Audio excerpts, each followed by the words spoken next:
ষষ্ঠ শ্রেণীর প্রিয় শিক্ষার্থী S Haldar sir YouTube channel থেকে তোমাদের সবাইকে স্বাগতম।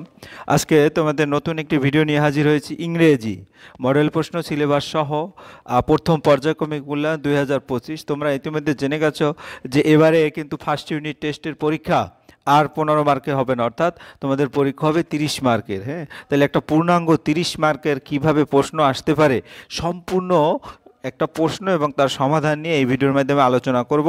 কাজেই তোমরা যারা এখনও আমার এই চ্যানেলটিকে সাবস্ক্রাইব করোনি তারা এখন এই চ্যানেলটিকে সাবস্ক্রাইব করে বেল আইকনটি প্রেস করে দাও। তোমরা দেখতে পাচ্ছ ষষ্ঠ শ্রেণী ক্লাস 6 প্রথম পর্যায়ক্রমিক মূল্যায়ন ইংলিশ, পূর্ণমান 30, সময় 60 মিনিট, সিলেবাস, নম্বর বিভাজন এবং নমুনা প্রশ্নপত্র সহ আমি সমস্ত প্রশ্নের উত্তর এই ভিডিওর মাধ্যমে আলোচনা করব। আশা করি আমার যে সাজেশন তোমরা যদি নিয়মিত ফলো করো 100% সফলতা তোমাদের আসবেই।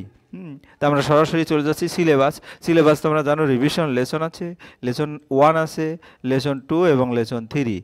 এই ভিডিওটিও এই তিনটের মধ্যেই তোমার প্রশ্নটি করা হয়েছে। যাই হোক, তোমরা এই প্রশ্নটা দেখতে পাচ্ছ ফার্স্ট ইউনিটে evaluation 2025, subject English, class 6, full marks 30 এবং টাইম 60 মিনিট।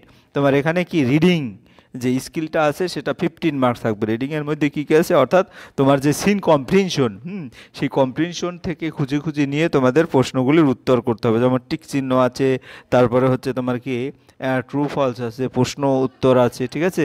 তারপরে হচ্ছে তোমার এর একটা কবিতা দেওয়া আছে, কবিতা থেকে খুঁজে খুঁজে নিয়ে প্রশ্নের উত্তর করতে হবে। পরে গ্রামার কাছে 10 মার্ক, হ্যাঁ, এবং রাইটিং স্কিল হচ্ছে 5 মার্ক, অর্থাৎ টোটাল মিলে তোমাদের 30 মার্কের পরীক্ষা।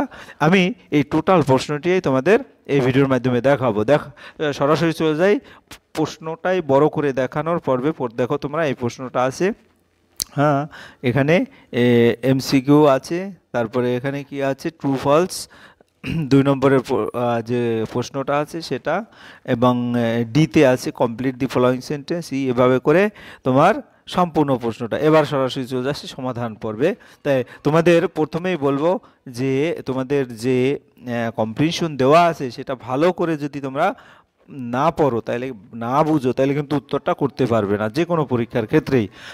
তাহলে প্রথম আছে কি, a tiger was caught in a storm, হ্যাঁ, ঝড়ে একটি বাঘ ধরা পড়লো বা ঝড়ের কবলে পড়লো। He had wandered near the village looking for something to eat, সে গ্রামের কাছাকাছি ঘুরতে ঘুরতে কিছু খেতে খুঁজছিল। On the outskirts of the village lived an ill tempered old woman, ওই গ্রামের উপকণ্ঠে এক বদমেজাজি বুড়ি বাস করতো।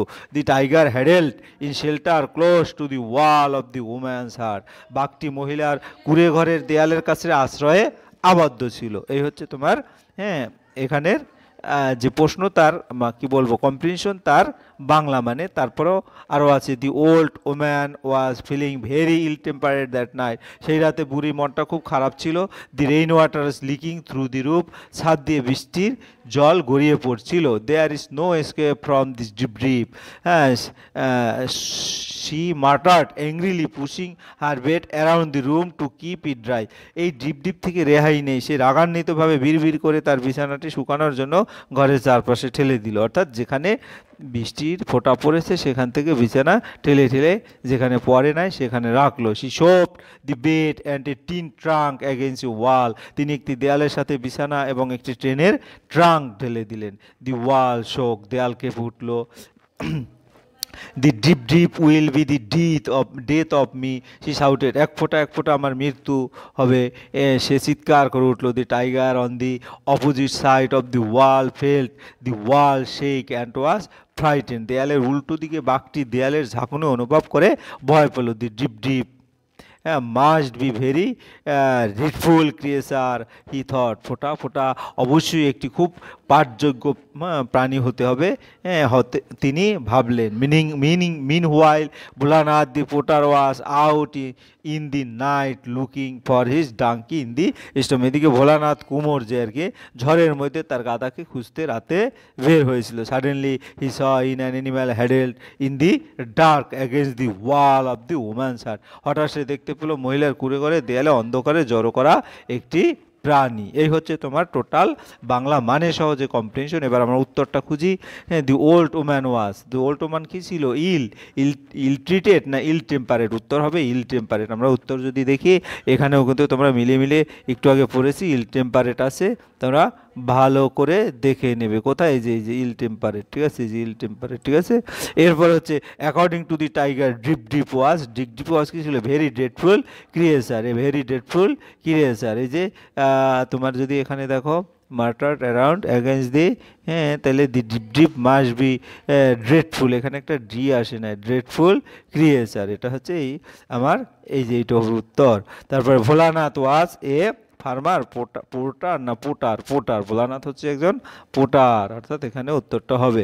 আশা করি বুঝতে পেরেছো। এবার বিতে চলে যায়, right true or false, for true and a for the false statement. তা ট্রু যদি সত্য মিথ্যা হয়, in the stormy night the নাইগার লুক ফর শেল্টার, এটা ট্রু না ফলস? এটা আসলে কি, এটা ফলস, কারণ the stormy night the tiger look, খাবারের খোঁজে, সে তো শেল্টারে আশ্রয়ের খোঁজে থাকে নাই, ঠিক আছে। The woman hut's had a leaky roof, এটা ট্রু, কারণ তার এখানে একটা রূপ যে ছিল সেটা কি লিকিং, এ যে লিকিং থ্রু দি রূপ, কাজে এটা ট্রু। তারপরে ভোলানাথ ওয়াজ অ্যাপ্রাইট, হ্যাঁ, when he saw the animal in the dark against the wall of the woman's heart, না এটা ফলস, ঠিক আছে। যাই হোক, এরপর আমরা চলে যাচ্ছি অ্যান্সার দি ফলোয়িং কোশ্চেন, যে কোশ্চেনগুলি আছে তার উত্তর দাও। What did the old man lived, হ্যাঁ, বুড়ি কোথায় বাস করেন? The old man lived in the outskirts of the village, এখানে কিন্তু আছে সেই কথাটা, দি ওল্ড ম্যান লিভড, হ্যাঁ, কই the old man shelter close পিএল temperature the rain water there is a escape, তাহলে এখান থেকে তোমরা যদি দেখতে পাও আউটস্টিক, এই যে আউটস্টিক অফ দ্যাট ভিলেজ, এখানেই তোমরা দেখতে পাচ্ছ। যাই হোক, এভাবে উত্তর দে। হোয়াই ডিড ভর্নার ব্রিং দি টাইগার হোম, হ্যাঁ, এটার উত্তর যদি আমরা দেখি, হ্যাঁ, দি টাইগার, তাহলে কি হচ্ছে, যেমন Bholanath the potter, Bholanath took the tiger, হ্যাঁ, তাহলে উত্তর কি ভোলানাথ টুক দি টাইগার, অর্থাৎ আমার এখান থেকে উত্তরটা তোমার, হ্যাঁ, Bholanath took the tiger for his donkey and, হ্যাঁ, ড্রাগ ইট হোম, ভোলানাথ বাঘটিকে তার গাধার জন্য নিয়ে বাড়িতে টেনে, অর্থাৎ সে কী করলো, বাঘটিকে গাধা ভেবে টেনে নিয়ে আসছিল বাড়িতে। তারপরে আমরা চলে যাচ্ছি লেসন পরবর্তীতে যেটা আছে সিন কম্প্রিহেনশন, একটা কবিতা। Boat sail on the river, হ্যাঁ, নৌকা নদীর উপর দিয়ে ভেসে যায়, and ship sail on the sea, এবং জাহাজগুলো সমুদ্রের উপরে দিয়ে ভেসে যায়, but clouds that sail across the sky, কিন্তু আকাশ জুড়ে ভেসে যায় মেঘ, আর প্রেটিয়ার দ্যান দিস, এগুলির চেয়েও সুন্দর কি, এগুলির চেয়ে সুন্দর, this are bridge on the rivers, অর্থাৎ সেটা কি নদীর উপর ব্রিজ, এটা আর কি, as prettier as your please, তোমার মতো সুন্দর, বাট দি বো দ্যাট ব্রিজ হ্যাভেন, তবে ধনুক যা স্বর্গকে সেতু বন্ধন করে, and over top the trees, এবং গাছগুলো ছাড়িয়ে যায়, and builds a road from earth to sky, এবং পৃথিবী থেকে আকাশ পর্যন্ত একটি রাস্তা তৈরি করে, ইজ প্রেটিয়ার, হ্যাঁ, ফার দ্যান দিস, এগুলির থেকে অনেক বেশি সুন্দর, সেটা কি, এটা হচ্ছে তোমার ব্রিজ। যাই হোক, তাহলে এখান থেকে আমরা যদি প্রশ্ন উত্তর দেখি, কমপ্লিট দি ফলোয়িং স্টেটমেন্ট, হ্যাঁ, sentence with information from the text. Boat sail on the, boat sail কোথায়, অন দি, আমরা যদি দেখি যে অন দি রিভার, প্রথম লাইনে উত্তরটা কিন্তু আছে আমার, প্রথম লাইনে অন দি রিভার, কাজে এভাবে অন দি রিভার দিয়ে দেবা। The sailing boats and ships are less beautiful than the clouds, হ্যাঁ, এটা ক্লাউডস হবে, সেলিং বোটস, তাই না, sky.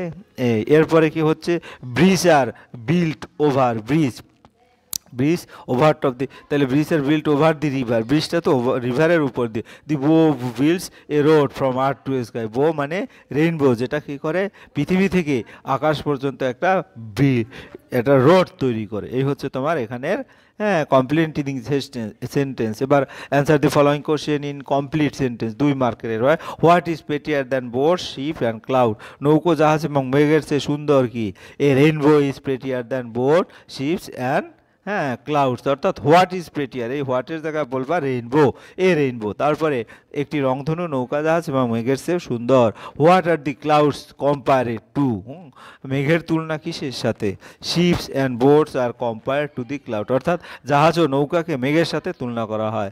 How do you think the rainbow wills a road from the earth on the sky, হ্যাঁ, তুমি কিভাবে মনে করবে যে রংধনু আকাশে পৃথিবী থেকে রাস্তা তৈরি করে। I think the rainbow wills a road got from the earth to sky because it over top the trees. আমি মনে করি রংধনু পৃথিবী থেকে আকাশে একটি রাস্তা তৈরি করে, কারণ এটি গাছকে ছাপিয়ে যায়। এরপরে আমরা চলে যাচ্ছি গ্রামার পর্ব। গ্রামার হচ্ছে তোমার 10 mark. F, feel in the gaps with appropriate preposition. এখানে প্রিপোজিশন কোনটা হবে এখান থেকে নিয়ে সেগুলি বসাতে হবে।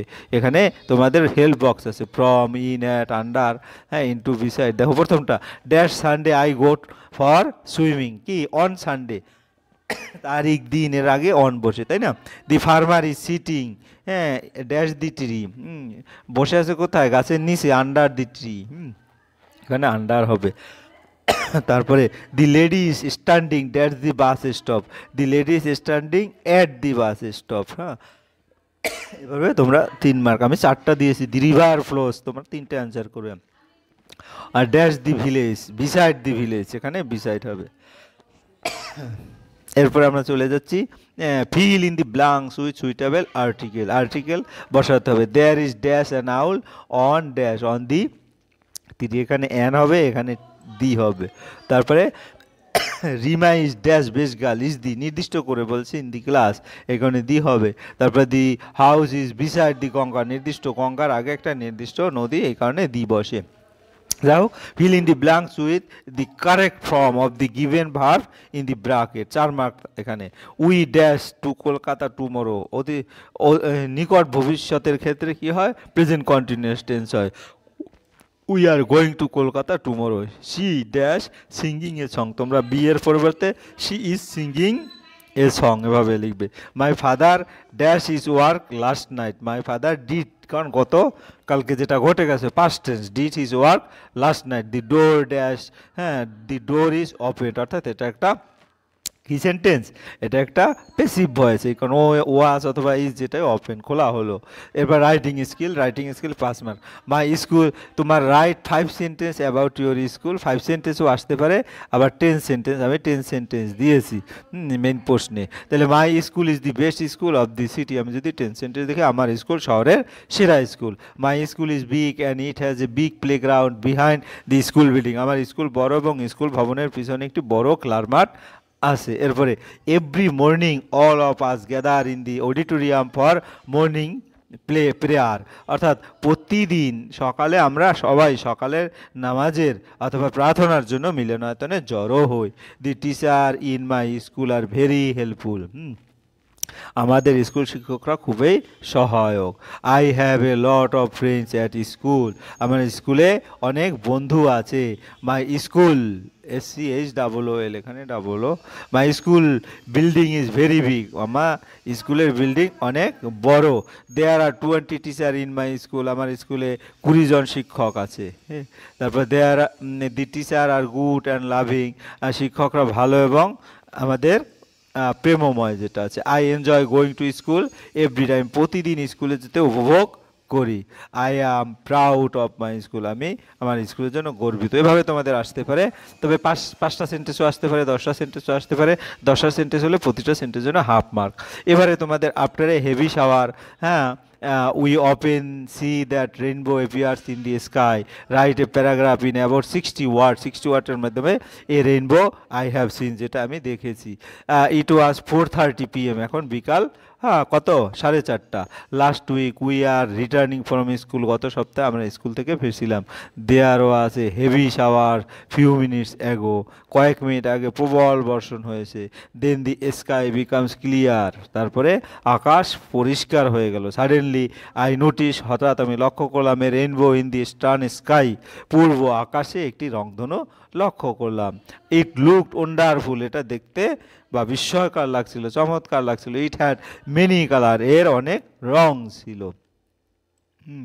We all almost dance in joy, আমরা সবাই প্রায় আনন্দে নেচে উঠলাম। We stood there for a few moments, হ্যাঁ, আমরা সেখানে কিছু মুহূর্তের জন্য থেমে গেলাম নাকি। তারপর আমরা মোমেন্টস, তাই না, প্রায় আনন্দের কয়েক মুহূর্তের জন্য সেখানে দাঁড়িয়ে প্রকৃতির বিস্ময় দেখলাম। And was the wonder of nature, দেখলাম। Then we went to home, তারপরে আমরা বাড়িতে বা বাসায় ফিরে এলাম। এই তো। এরপর আর একটা প্রশ্ন আসতে পারে, অর দিয়ে কিন্তু দিয়েছি, যে কোনো একটা আসতে পারে। আমি 3টা প্যাটার্ন দিয়ে দিছি, যাতে তোমার এই ভিডিওর মাধ্যমে তোমরা অন্তত এই 3টা শিখে স্কুলে আশা করি এই তিনটার মধ্যেও দিয়ে দিতে পারে। তারপরে স্কুল বেসিস একটু ভিন্ন, কিন্তু সিস্টেমটা তোমাদের দেখতে হবে। এই যে দেখো রঘুনাথ ঝা গ্র্যান্ডফাদার, হ্যাঁ, তারপরে বাণী দেবী ঝা, এটা হচ্ছে গ্র্যান্ড মাদার, অর্থাৎ ঠাকুরদা ঠাকুরমা, তাই তো। তারপর সবিতা বীরেন্দ্রলাল, হ্যাঁ, তারপর সুন্দরলাল রজনী, এরা হচ্ছে পোটার, এ হচ্ছে পোস্টম্যান, এ হচ্ছে ফার্মার, আর রজনী হচ্ছে হোম মেকার। তারপরে ধামু কলেজ স্টুডেন্ট, তারপরে এখানে কি Ramu and Rima school student, এবং এও স্কুল স্টুডেন্ট। যাই হোক, এইটা দিয়ে তোমাদের একটা কি করতে হবে, এখান দিয়ে তোমাদের প্যারাগ্রাফ লিখতে হবে। Suppose you are Rima, your grandmother is Raghunath Jha, write a short paragraph in about 60 sentence your family, 6 sentence. I am Rima Jha, আমি হচ্ছি রিমা ঝা, হ্যাঁ। তারপরে যদি এখানে দেখি আই অ্যাম রিমা ঝা, ঠিক আছে। রিমা ঝা কই, এই যে রিমা ঝা, এই যে এখানে রিমা ঝা, ঠিক আছে। তারপরে মাই গ্র্যান্ড প্যারেন্টস আর রঘুনাথ ঝা, আমার গ্র্যান্ড প্যারেন্টস হচ্ছে এই যে রঘুনাথ ঝা, অ্যান্ড হ্যাঁ বাণী দেবী ঝা, এই যে বাণী দেবী ঝা। মাই ফাদার ইজ সুন্দর নাল ঝা, মাই ফাদার হচ্ছে সুন্দর নাল ঝা, এই যে father, he is a farmer, দেওয়া আছে ফার্মার, হ্যাঁ। My father Rajani Jha, my is a house wife, my father না, এখানে মাদার হবে, একটু ভুল আছে। রজনী হচ্ছে হাউস ওয়াইফ, ঠিক আছে।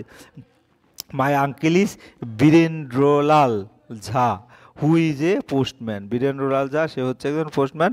মাই aunt Sabita is a potter, Sabita হচ্ছে পোটার, যেটা। I have a cousin name Dhamu, এই যে ধামু নামে এক কাজিন আছে, হ্যাঁ। He is a college student, সে হচ্ছে কলেজের ছাত্র। My brother Ramu is a school student, এই যে my brother Ramu is a school student. এভাবে তোমরা সুন্দর করে লিখে দেবে, যাতে এভাবে আসছে। তো আশা করি এই ভিডিও তোমরা যদি একবারে না টেনে টেনে পুরোপুরি ঠিকঠাকভাবে দেখো, তাহলে তোমরা প্রশ্ন সম্পর্কে একটা ধারণা পাবে, এবং সামনের যে 30 মার্কের পরীক্ষা হবে, নতুন একটা অভিজ্ঞতা হবে। এর পরবর্তীতে আমি সেট নম্বর 2, সেট নম্বর 3 এভাবে করে দেবো। আশা করি পরপর 3টি সেট যদি তোমরা ভালো করে প্রস্তুতি নাও, তাহলে 100% মার্ক অ্যাচিভ করার ক্ষমতা তোমাদের হবে। যাই হোক, ভিডিওটি দেখার জন্য অসংখ্য ধন্যবাদ। ভিডিওটি ভালো লাগলে লাইক কমেন্ট শেয়ার করতে ভুলো না।